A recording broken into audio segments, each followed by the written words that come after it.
السلام علیکم اسٹوڈنٹس، کیسے ہیں آپ سب؟ امید کرتی ہوں کہ آپ سب خیریت سے ہوں گے۔ اوکے بیٹا، آج کا جو ہمارا چیپٹر ہے، سیکنڈ چیپٹر ہے اسلام میں گداگری کی مذمت۔ اس کی ہم ریڈنگ کریں گے اور اس کے مشکل الفاظ کے معنی میں آپ کو بتاتی ہوں، ٹھیک ہے؟ تو بسم اللہ الرحمن الرحیم۔ اسلام میں گداگری کی مذمت۔ اب اپنی بکس کھول لیں، پیج نمبر 14، ٹھیک ہے؟ بھیک مانگنے کی جس قدر مذمت اسلام میں کی گئی ہے، شاید ہی کسی مذہب میں اس قدر برائی ہو۔ اب سب سے پہلے میں آپ کو بتا دوں، گداگری کا مطلب ہے بھیک مانگنا، اور مذمت کہتے ہیں برائی کو۔ تو اسلام میں بھیک مانگنے کو بہت برا قرار دیا ہے، ٹھیک ہے؟ سوال کے انسداد اور رسول اللہ صلی اللہ علیہ وسلم اس قدر ضروری سمجھتے تھے، یعنی سوال کرنے کو انسداد یعنی اس کی جو روک تھام تھی، ٹھیک ہے؟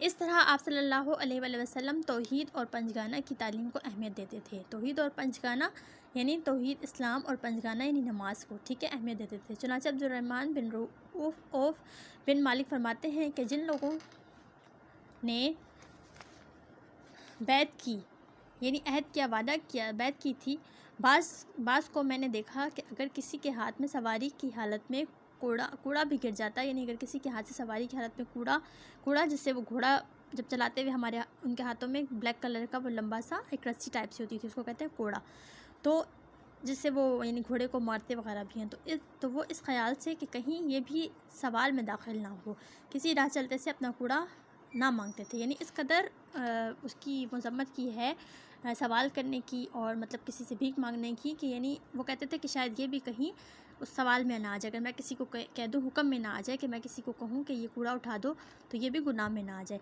صحابہ کرام اس قدر مطلب وہ فرماتے تھے۔ بے شمار باتوں سے معلوم ہوتا ہے کہ آنا صلی اللہ علیہ وآلہ وسلم سائل سے نہایت نفرت کرتے تھے، اور جو شخص بغیر اضطراری کہتے ہیں مجبوری کو، حالت کے سوال کے ذریعے، بغیر کسی مجبوری کے سوال کے ذریعے سے جو کچھ وصول کرتا ہے، اس کو اس کے حق میں حرام سمجھتے تھے، ٹھیک ہے؟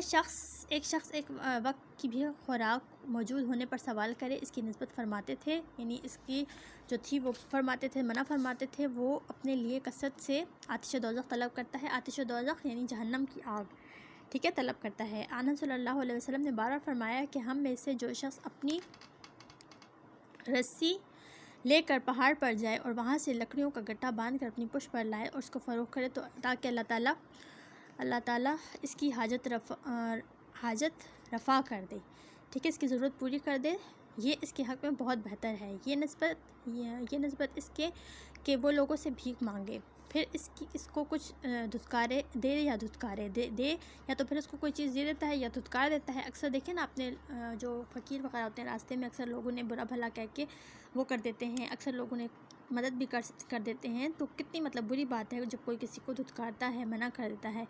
عائشہ رضی اللہ تعالیٰ عنہ ابن عمر سے روایت ہے کہ آپ صلی اللہ علیہ وسلم نے فرمایا کہ اگر تم لوگ جانو کہ سوال کرنے سے کیا نتائج ہوتے ہیں، تو کوئی شخص سوال کرنے کے لیے دوسرے شخص کی طرف رخ نہ کرے۔ جو سائل خدا کو صرف بھیک مانگنے کا ایک اوزار جانتا ہے، اس کی نسبت آنس صلی اللہ علیہ وآلہ وسلم نے فرمایا جس نے اللہ کے نام پر سوال کیا وہ ملعون ہے۔ ملعون کہتے ہیں بیٹا کہ جس پر لعنت ہو، بہت زیادہ لعنت بھیجی جائے۔ سائل اپنے